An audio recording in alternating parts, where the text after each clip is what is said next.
by this time, it's 2020.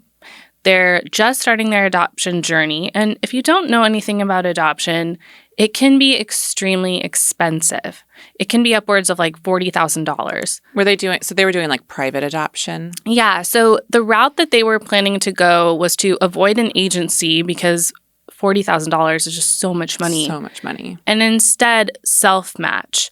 And self-matching is basically you put it out there that you're looking to adopt and you try to reach mothers or, pregnant people who are perhaps interested in finding an adoptive couple for their child. So that's what they did. They joined Facebook groups.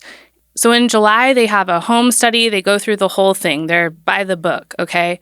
And in August, they get a message. Wow, that's fast. Really, really fast. And one thing that Shalisha and Eric were super aware of and mindful of is doing this the right way. Because adoption, even when it's not, fraudulent, can be a really muddy thing. There's an exchange of money, which sometimes makes sense, but making sense of it can be really difficult. You want to maybe provide for the birth mother for good reasons, but you also don't want to get into a situation where you're paying for a child. Right. Buying a baby.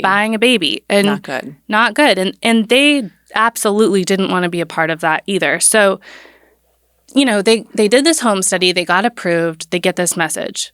It's like, okay, here's the good luck that we haven't had yet in this journey.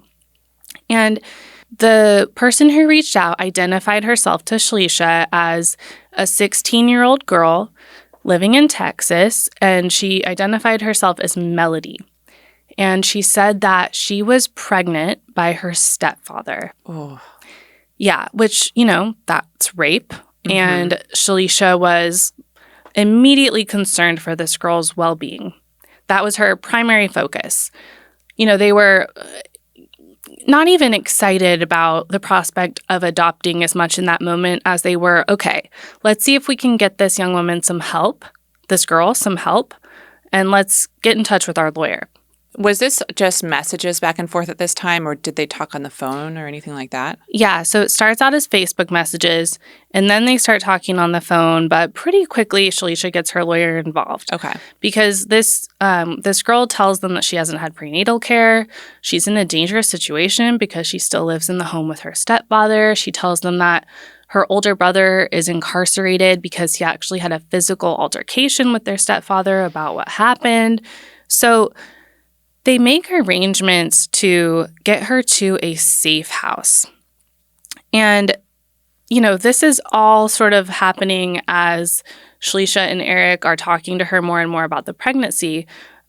She says she's due in December. And so I think in September is when they get her to the safe house. The lawyer makes arrangements to get her somewhere else in Texas, I think in San Antonio, and they pick her up and she goes. Okay, so now she's safe. They start talking to her a little more about her situation, and they're like, we really need to get you checked by a doctor for your health and for the health of the baby. So Shalisha and Eric notified their attorney, who also, it sounds like, was like, we need to get her out of the situation immediately, and then put that in motion. And then they actually do get her away from her house, it sounds like. Yeah, they make arrangements to take her to a safe place, a place for girls who need help. And that was in San Antonio. So Shalisha and Eric are not in Texas. Their attorney is not in Texas. This is all happening long distance, but they're in constant contact. Okay. And so once she's at the safe house, that's when they start making a plan for her to see a doctor. And it takes some convincing. She's really reluctant. But at this point, it's been multiple months of communication.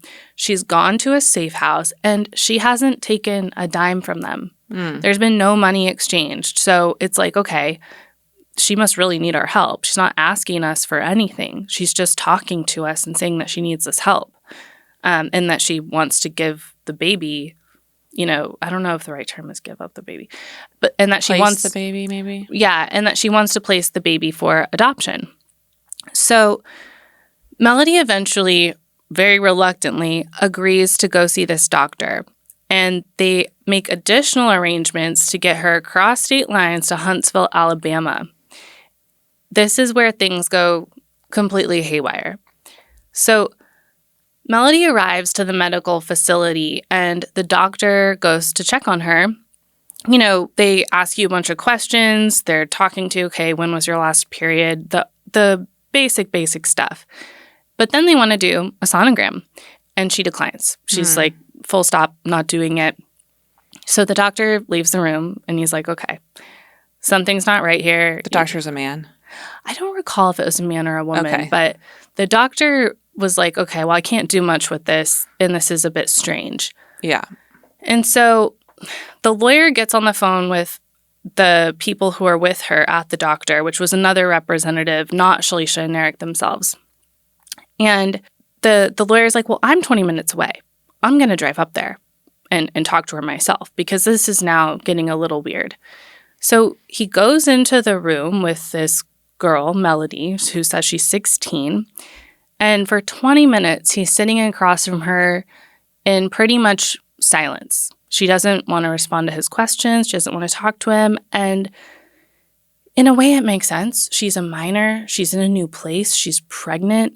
She's been through so much trauma. Like, it makes sense that she wouldn't want her body touched or inspected. Yeah. And so they're trying to sort of toe the line of being sensitive to that and being patient, but also like, well, we need to verify that you're pregnant. Right. And so after 20 minutes of asking pretty pointed questions, she comes out and says, I'm not 16.